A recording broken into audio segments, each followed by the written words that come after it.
YouTube, what's going on? Second City Sleepers here once again tonight. Tonight in this episode we are going to talk about Summerslam from this past week.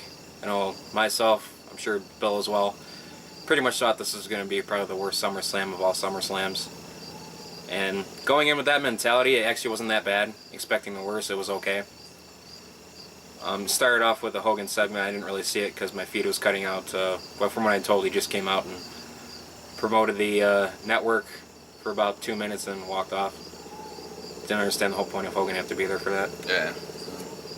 They're probably paying him good money. Yeah. So they better use him somehow. But Hogan being there, haven't used him to something, maybe towards a storyline, perhaps. But anyway, moving on, I had the first match of the night. It was Ziggler and Miz. The greatest moment of the night in my eyes. Wasn't a bad match. I mean, Miz is terrible in the ring. No, it was a decent match, actually. But, you know, Ziggler looked great, as always, and ends up beating Miz. How do you beat Miz? Did he hit the zigzag, or was it a roll-up? I think he did the zigzag at the end. Did he? Just pinned him, like, clean. I can't remember. I just remember Ziggler winning, and I was like, hey! So I got that one right. I was 1 for 1 on Because he did the Famouser, and then... Yeah. And then out of the Famouser, oh my god, I can't say it. I'm sorry, it's been a long day. But, what's his ass's name? Miz, Jesus. I apologize already.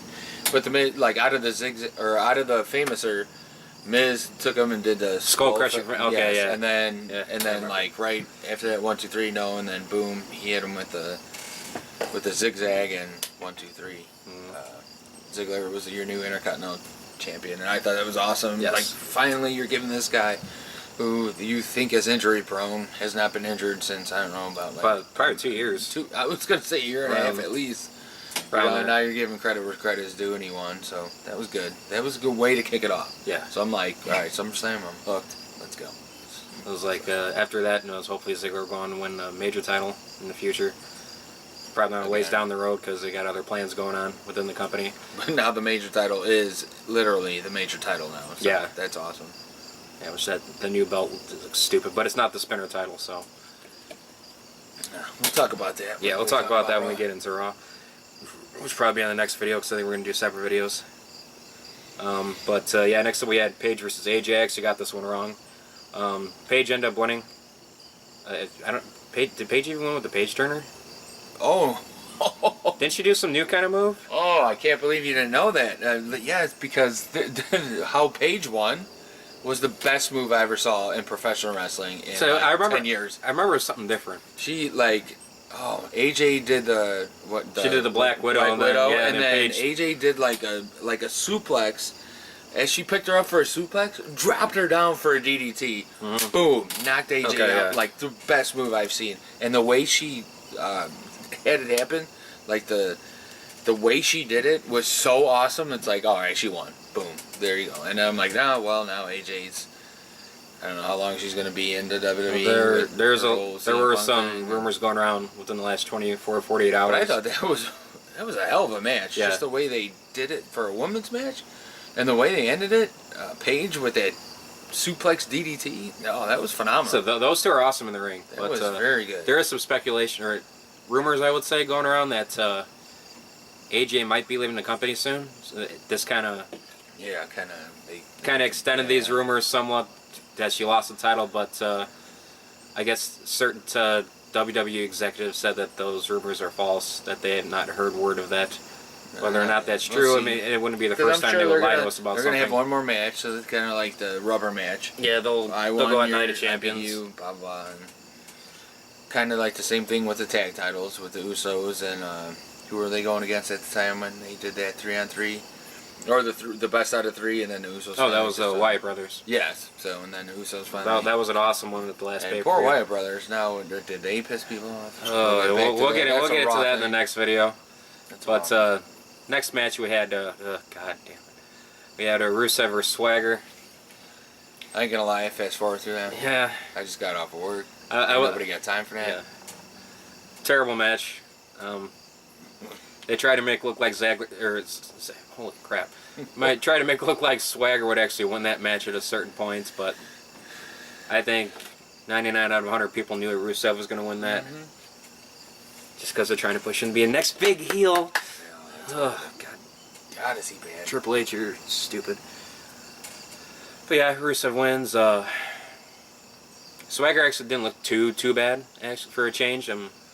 What I did see, what I fast forward a little bit through the match, I mean, it like Swagger looked pretty good. I mean, and then I know at the end, Rusev. Yes. Did I say it right this time? Or as I say, Borsev. Kicked what's his ass in the head. Oh yeah, he was on Raw. Zeb. You know, so.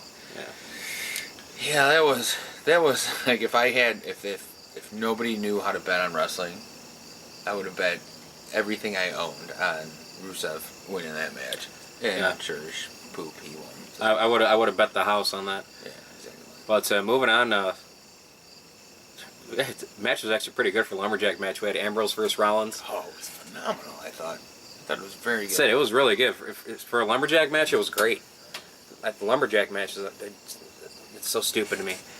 Yeah, but I'm not a big fan of it either. But the way the way them two wrestled and they were still able to get outside the ring, and the crowd, and then the crowd, you know, they were cheering. Ambrose was trying to do the dirty deeds to Rollins from like the top balcony onto the floor, but we all knew that wasn't going to happen. No. And here comes the mid-carders as save the day. Yeah. But then, you know, Rollins tried to go out the other way and said, I'm done. And they had, it was the Usos and I don't know who else was. Yeah, the Usos, it had like, it was like the faces cool. Like, pretty much. Come back in and then, push comes to shove. Got back in. Rollins. Actually all the guys on the outside like jumped in the ring. It was like a 30. Oh yeah, like that's 30-man brawl. That was. Oh, I thought that was cool too because they're like, and I was like, oh, don't throw the match out, you know, and they didn't, and then they kind of did throw it out. Well, I mean, you still got a clear winner, which was Seth Rollins. Well, yeah, but still, those two guys. But anyway, it ended with the ring getting cleared out and Ambrose and Rollins going at it for a couple more minutes, and Rollins picks up the briefcase. And smacks, yeah. Ambrose is sad, you know. This is the shit that really pisses me off. I mean, you have two great talents. I want to see these two go at it clean.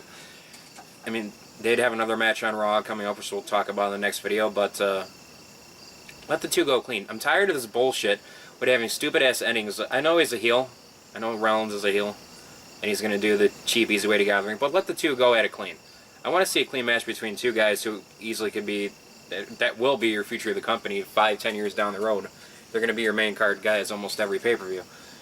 But stop the fucking bullshit. It's cheap way out. See, here's what I think with the cheap way out, though. I mean, I totally agree with you on that. But okay, if you have Seth Rollins versus, Seth Rollins versus Dean Ambrose, right? And you have their first time they get together. Now they're building this up because, you know, they've been, doing what they've been doing for the past month and a half on Raw, you know. So now you got, the culmination of SummerSlam. These guys, okay, it's a lumberjack match. Fuck the lumberjack match, stupid. Want to see a clean victory out of them too. But see, now you get a clean victory out of them too, then where do you go from there? So now they're prolonging the feud. So, like, it's not clean because you have to prolong that feud. Because what if, okay, Seth Rollins beats Dean Ambrose clean. What does that do with Dean Ambrose? Okay, Dean Ambrose beats Seth Rollins. I'd put it this way. I'd rather see, if it was a clean match, because I didn't want to see a clean victory. I didn't. But if I had to see a clean victory, I would have Dean Ambrose pin Seth Rollins in a clean victory, just for the fact that once it was all said and done, Seth Rollins could be like, you know what? I wasn't really focused on this match. I could care less of beating you because I was the leader of the Shield and I'm Mr. Money in the Bank. So yeah, you beat me. God bless you. You did what you did, but I'm still Money in the Bank, and you're still another. Love you, Bobby Heenan. Another ham and egger that is not doing anything. Yeah, you beat me, but and that would be a perfect, storyline. Like if I gave you 100%, Dean. This is Seth Rollins saying, Dean, if I give you 100%, I would have beat you, but I'm not giving you 100% because I'm guaranteed a world title right here in this Money in the Bank. So I'm going to go all out and try to beat you. Man, forget that. I'm going to lose. If I lose, I lose. I win, whatever. I don't care. I got this Money in the Bank saying I'm going to beat. That's how they should have done it. But they did a little something different. Said, hey, man, Seth Rollins beat Dean Ambrose. It's like, wow, see? I would have had it my way and saying, you know, hey, Dean Ambrose would have won, and Seth Rollins would be like, hey, you know what? Yeah, you won, Dean. God bless you, but I wasn't putting my whole 100% into it. I already guaranteed a heavyweight championship. I got to worry about you? I gave you your match. You won. God bless you. Go away. Go away, Dean. Go away. I'm going to be the next heavyweight champion because I got this Money in the Bank. But it didn't happen, but still it was a great match. Yeah, it was a great match. My whole problem with a great match is to have it end like that. It's I mean, I can understand what you're saying with that, but at the same time, it's like when you have a great match, don't end it cheaply. It just irritates me. And sometimes, but see, I think in wrestling, but I think I learned to love or learned to hate. I guess. Well, I can't say so much. It's gonna end cheaply. It was a lot. Cheaply wasn't the right word. It was predictable. Yeah. More so, I would say. Cheaply predictable. Same difference, pretty much. Yeah. In the WWE nowadays. Yeah. But moving on, pretty good. This next match is pretty good. Everyone kind of knew who was winning this. It was Wyatt versus Jericho. I mean, we all knew Wyatt was going to win this. This is the only one I picked right. To be honest with you. So I only got like 7, 8 matches I got. I think I got just one over half right or something. Hey, I got this one right. I think this is the only one I got. No, I think Ziggler got right. Yeah, you got Ziggler right. You got Rusev right. You got Paige. You got Paige right. Everybody, yeah, and I thought, yeah, okay. Everybody should know Rusev when he got that one. Yeah. Come on now. I think you said. I think my little niece came in and didn't even know wrestling, and she's like, oh no, Rusev. But anyways. Yeah, but Wyatt ended up beating Jericho, which we all knew, which is going to set up the. But actually. That was a better match than they had, and well, yeah, because Rowan and Harper weren't ringside. I think that had a lot to do with it. I think they knew how to wrestle each other this time for the second time around. So I was actually somewhat impressed with Wyatt this time. So I was starting to get a little. I was starting to give up on him a little bit. Like, man, you got to do something different. Hey, and it was a really good match, and like I said before, when they did wrestle, I think Jericho carried the match last time. And he ended up winning, which was good because he did carry the match. This time, I think they both did a hell of a job, like competing against each other, putting on a great. This match was 10 times better than their last match. Yeah. And it just sucks that all the Jericho fans, Jericho lost pretty much straight up on this one, but you had to see that come because Jericho's going to leave soon. So Jericho, well, like I said, I reported like a week or two ago about Jericho leaving. So. His last show would be a show in Nashville, and Night of Champions in Nashville. So either that or the Raw the night after is going to be his last show, and then he'll go back to Fozzy. So odds are those two are going to have the best 2 out of 3 pay-per-views. Like I said a while back, it'll be another one-on-one match. They'll probably have like a Hell in a Cell or a Steel Cage. Which that would be phenomenal. Hell in a Cell would be phenomenal. That's brilliant. This is why I need to be a writer. Let them just bleed out and do even a better match than they did at SummerSlam, and then culminate in the best match you ever seen in a long time. So I think them two could do it. Those two in Hell in a Cell, that would be awesome. Yes, that would be phenomenal. Those two could have potential of Undertaker and then that would be literally Y2J passing the torch to Bray Wyatt and being like, hey, I'm going to put on the best match I ever can. I'm going to leave again. I'm going to push you over. I'm actually passing you a torch to put on the best match ever. Yep. And now they're going to talk about that match for years on end. Just kind of like The Undertaker, Mick Foley, even though nobody really had to pass the torch, but Mick Foley became that much better. So those two going at it in Hell in a Cell, it has potential to be possibly almost as good as that. That's what I'm saying. Like it'll be good if they both wrestlers. Well, I think Bray Wyatt will, but if Jericho really wants to put it out on the line and be like, all right, here we go, I'm doing it. Yeah. And just my farewell again. He'll be back. In a year, Jericho will always be back, so I don't really ever get mad at him for coming and leaving. At least he comes back. He never gets that push like Brock or The Rock does. Yeah. You know what I'm saying? It's like, Jericho's not back, he wins the world title for farting and coming back, so. But I think, man, what a help that. I think that's the best thing I heard right now. I didn't even think about that. Hell in a Cell, write it Jericho, down. Bray Wyatt, last match for Jericho before he goes. Takes another hiatus with his band. Triple H, if you're watching, that's the best idea. The best thing you could do, but we all know you have no wrestling mind, so that will not happen. But it's hard because that match and the Ambrose and Rollins match, I'm stuck with those two for match of the night. Yeah. That's tough. It is tough. And this was the most predictable bullshit of the show. You had Stephanie versus Brie. And Stephanie, she left all of her wrestling skills back in 2002. She looked terrible. And Brie's no perfect wrestler herself, so it was not pretty. I think if I could remember correctly, there was one or two good, decent moves. One or two. I was looking way through half One because or I was two so bored through it. decent moves. So take that for what it's worth. One or two decent moves. So like Stephanie would end up winning. The big heel turn. The big heel turn, which I blurted out as soon as she came walking. Triple right H, when she walked. Triple H came walking out. You can tell when Nikki came walking out and after she Triple comes H. out not knowing. She's okay. Where am I gonna stand? Where am I gonna? Okay, here I go. Okay, when am I gonna do it? When am I gonna do the heel turn? Okay, no. Oh, they're gonna do this, and I'm gonna get in the ring. Okay, then I'm gonna just forearm my sister in the face. Okay, I'm like, oh my god, can you make it more obvious? As soon as her music hit and she came walk out, I'm like, it's so gonna end up horrible. happening where Nikki is gonna turn on Brie.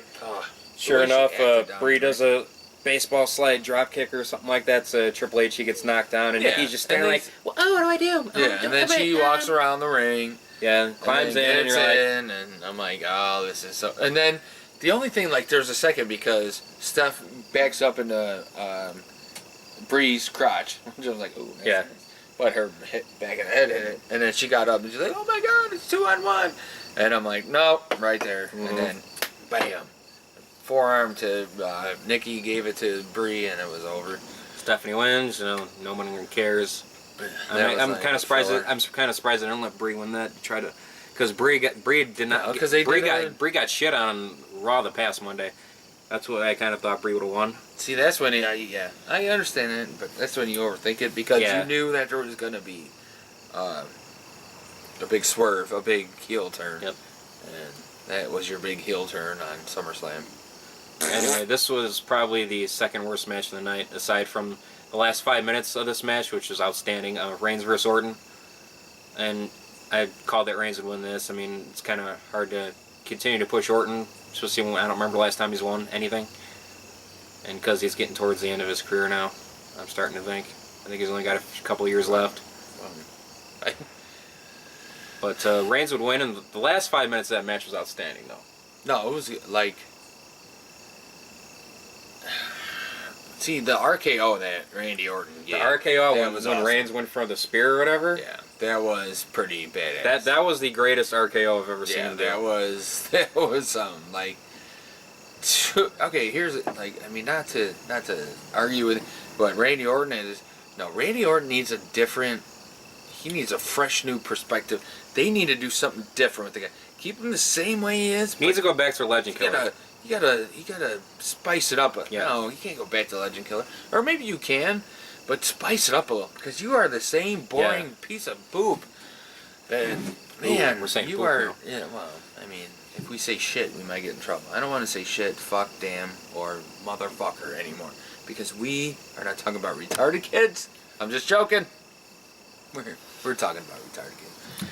But, I think Orton needs something different, and just something like I think he's still good. He's a hell of a wrestler. I mean, he put on a hell of a show. It's just nobody. You're the same. I don't know. He's not the same as he was like 7-8 years ago. He's a hell of a wrestler. I think he's a hell of a wrestler. He's not bad. I mean, I can't. RKO's like, and I think that match was on. I mean, I think, to be honest with you, I think Orton carried that match a little bit. I could kind of see that. If you watch it again, it was Orton just carried that match a little bit. The first 10 minutes, I was kind of bored because there were a lot of like breaks after like 2 minutes with headlocks and shit. And I was like, because I think that. I think some of that's got to go on Reigns because I've seen a lot of matches where it's 3 minutes in the match and he's getting into a chokehold because he's tired out already. I think Reigns needs a lot of work, and I said this before. So, especially with his talking. Yeah. You know, and I do love Reigns, and I hope they could mold him into something great. And I think Triple H. I think Orton carried that match after they did all the arm bars and sleepers and whatever have you. And Orton really carried that match to where, Reigns, he made Reigns look good in that match, I think. With that there was a lot of oohs and ahs, and if you watch that match again, watch it again. It was a decent match, or above decent match. It was pretty good. And Orton did a lot to make that match good. Yeah. It just sucks that you can't market him right now. It's hard to market that guy. I don't know why, but it is. Excuse me. His character's just way too lethargic right now. Yes, thank you. That's good word, lethargic. Very good. He needs to get a little more lively. Something different. Something that I don't know if he's just burnt out. He can't be the same motherfucker he's been since he's been with. He's been that way since he was the fucking Legend Killer. Yes, exactly. And that oops, was I said fuck. How long ago? I'm not supposed to say fuck damn shit. Bitch. I think that was another one. Bitch, you just said. How about asshole? No, you can say asshole. Can we say jackass? No, actually, you can say ass, but not hole. If you ever want, you can say ass. You're like, this motherfucking hole. No, it's motherfucking ass. You can't say hole. Do you ever see them? Anyways. But all right, next. We're gonna get on to the last match of the night. This was just as bad as I expected it, but at least Cena hopefully broke a rib or something. No, I got a little something. Go ahead. It was 10-15 minute match. I mean, if you like watching German suplexes for 13 minutes straight, this was the match for you. Lesnar legitimately beat the living hell out of Cena. Just slaughtered him. I know it's scripted and all that, but it was awesome to see Cena get his ass kicked in. That was the only thing I liked about it. Lesnar wins. He's a new WWE World Champion, Heavyweight, whatever you want to call it. Sorry. Okay, you can go on because I know you probably like this match more than I did. I thought it was awesome. The whole reason I thought it was awesome is because it was just a beatdown. Like, okay, I hate John Cena, but I'm not a big fan of Brock Lesnar. And you said the other shows, you know what I think about Brock Lesnar being a part-time piece of shit. But they're like, Brock's in it, and then they were like, all right, here's what we're going to do. We're going to have Brock Lesnar come out and just beat the living piss out of John. I said, all right, no, you're not going to do that. And he did. Yeah, he's like, Brock is back to being like, he beat The Undertaker, he beat John Cena. He's here to stay. And you know what? If he ain't on a couple Raws here and there, he don't have to be, because Paul Heyman's going to talk for him. And let the record show, John Cena did not wrestle every Monday Night Raw either.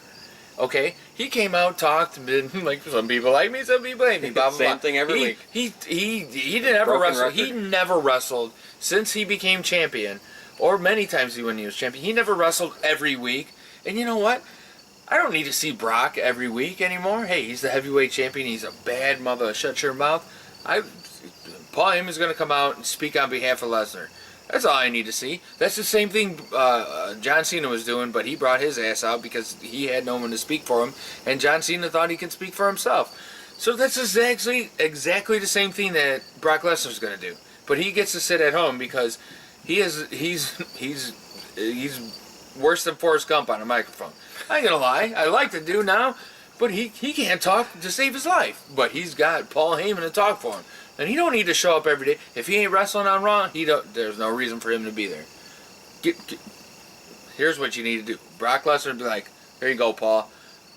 Put that title on Paul's shoulder. Be like, talk for me. I'm gonna be at home. Hey, Paul, say something stupid. If I'm not, yeah, well, that was so bad. That was. But see, that's why Brock doesn't even. Brock did not. Well, when we talk about Raw, you'll understand. Yeah. But I loved it. I mean, Brock just. I mean, they did something that I didn't think they were going to do to their boy John Cena. They were going to let Brock just beat the living poop out of this guy, and it was the biggest. The biggest like beatdown, biggest like it was Barry Horowitz versus Hulk Hogan, and Hulk Hogan just beat Barry Horowitz with the inch of his life. Brock Lesnar, Cena, same difference. I'm like, holy cow, Brock Lesnar beat John Cena that bad, and the commentators actually mentioned it at the end of the show. That it was phenomenal. I was like, oh my, what are you gonna do with John now? You just buried him. Like, now he's got to be like, oh, well, what's John Cena going to do? I'm going to work out and be bigger than I ever... John Cena, you already look like a mad truck. Like, what are you going to do? Get even bigger? So you don't even... He's about as mobile as one in the ring, too. Like, yeah, I'm going to be bigger than I... I'm like, no! What do you... Cena, how are you going to come back from this? This is very interesting to me. Hopefully how is John Cena going to come back and like, you know what, here's my new strategy. run, and hopefully he runs out of breath, so I can go up and try to tickle him and make him laugh and pin him. I mean, what is John Cena going to do to beat Brock Lesnar? That I thought it was good, and hopefully it's the end of John maybe Cena. I don't know what's going to happen. Maybe suck his dick as much as he sucks Vince's. You know, see. Well, I thought Cena was the biggest cocksucker in the motherfucking WWE, but evidently Brock, boom, dun, dun, you know, he's the bigger cocksucker because he just beat the shit out of the former cocksucker. So at home, Vince is probably crying. But yeah, that was the end of that was it for SummerSlam. That was, I don't know, but I loved it. I liked how they did the match. That's on bottom line. I liked it too because they're like, dude, just let him beat the piss out. Well, what I liked about it was the fact that it like I said earlier before we started taping that it didn't 100% legitimize the whole beating the streak thing, but it kind of helped it out very little by making Brock completely destroy the face of the company. I think it helped it out a lot, to be honest with you. And I think Undertaker sat home and said, "All right, that's good." Nothing will help that disgrace out. Well, but they're trying to make it better, piece by little goddamn little piece. They're in the middle by brick. It's a little. They're in the middle of putting a 5,000 piece jigsaw puzzle together, and they just put piece one on the board. So yeah, exactly. I agree with that. It'll take a lot, but anyway, that was down to SummerSlam. I give SummerSlam a 6. 6 out of 10. Yeah. I give it okay. You give it a 6. I really have to say because I've been watching me and you've been watching pay-per-views for the longest time. Yeah. And they've been so bad, so bad. So think about it this way: like they've been so bad that I thought this one was actually decent. So I'd give it a 7.5, just because the other ones were so bad. You know what I'm saying? Like, now does it compare to what I watched in like 97, 98, 99? Then I would give it like a 1. Yeah, exactly.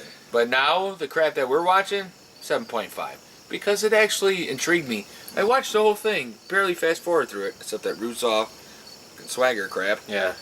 And I watched pretty much the whole thing. So I would actually give it a 7.5. I would have rated it lower, but the reason why I put it up that high is because I was expecting so low after looking at the card. But it actually somewhat surprised me. It wasn't terrible. It wasn't terrible. It wasn't that bad. Jericho, I mean, run it down. Like, Jericho Wyatt match was outstanding. The Ambrose Rollins match was outstanding, despite AJ Lee was really good. That was good. Ziggler and Miz were good, considering Miz is not that good. There was only really 2 bad matches in it. Was Steph Bree and Rusev and Swagger. Yeah. Swagger didn't look terrible, but when you got Rusev in the ring, that's a lost cause. There's nothing you can do to make that. You could have CM Punk, Shawn Michaels in the ring with him, and it'd still look bad. Exactly. And I love the fact, real quick before you end it,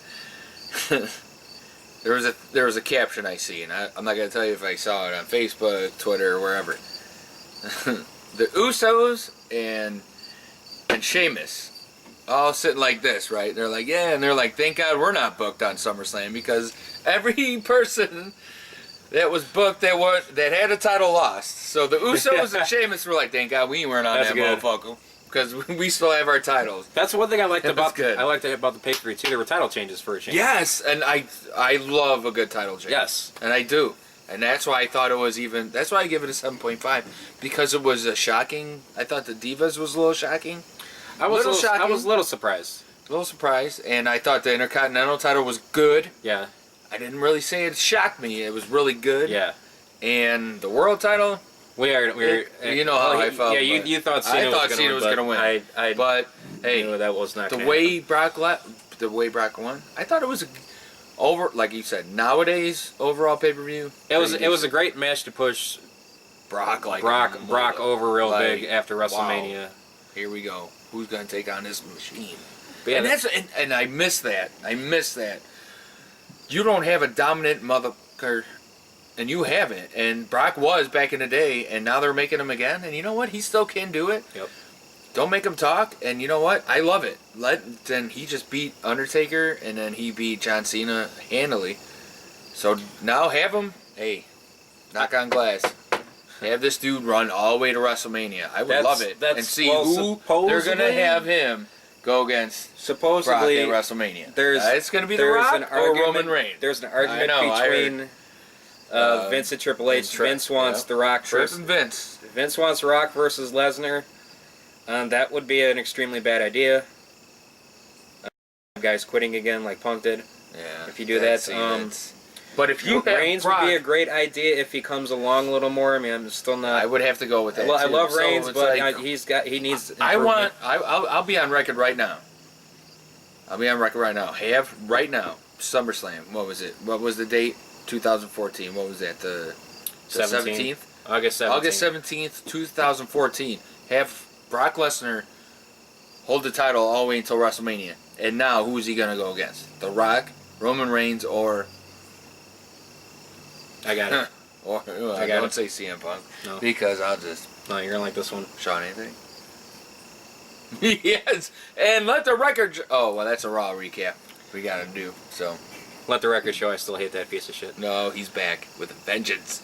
You thought he was gone. I thought he was gone. I was back. hoping. But at least Adam Rose And the crowd went nuts. But, that's Raw, though. Yeah, that'll do it. That'll do it for a SummerSlam talk. Real quick, did you get a hold of Honky Tonk Man at all? Yes, I did. I did. I haven't talked to you about it. He went to SummerSlam. Did we talk about this? No. Yeah, he's not coming on. Why not? Because if you ever met the Honky Tonk Man, I've seen him in person, and he's an asshole.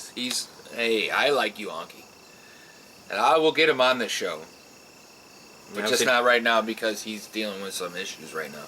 He likes to have a good time during pay-per-view. Inner demons. And he doesn't have demons anymore. He says he doesn't. And I can't get in contact with Ziggler. He stopped. Here's the thing we should do. Messaging me.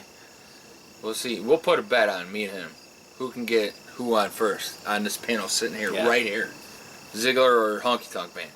I bet you I get Honky Tonk Man sitting right here talking about the old WWE before he gets the new Intercontinental Champion sitting right here. Find out about that. Go ahead and put down in the comments below who you think will get first on the show. But as always, guys, that's going to do it for this episode. We had our whole SummerSlam recap. Coming to the next episode, we're going to have our weekly Raw talk. I'm going to be going on rants about a couple things, I believe. And I'm gonna have a good scenario for you guys that I have not talked to my colleague over here about. But as always, Facebook and Twitter down below in the description. Be sure to like and follow those. I update them regularly. Well, Facebook more so than Twitter. Not a lot of Twitter people out in this area. And don't forget to give this video a thumbs up. Help support us a little more. Don't forget to subscribe to our channel. You get 2 thumbs up. You want 2 thumbs? Oh boy! Don't forget to subscribe to the channel. Helps us out. Gives us a little more motivation to do videos for you guys. And as always, guys, Second City Sleepers signing out. Believe in the SES.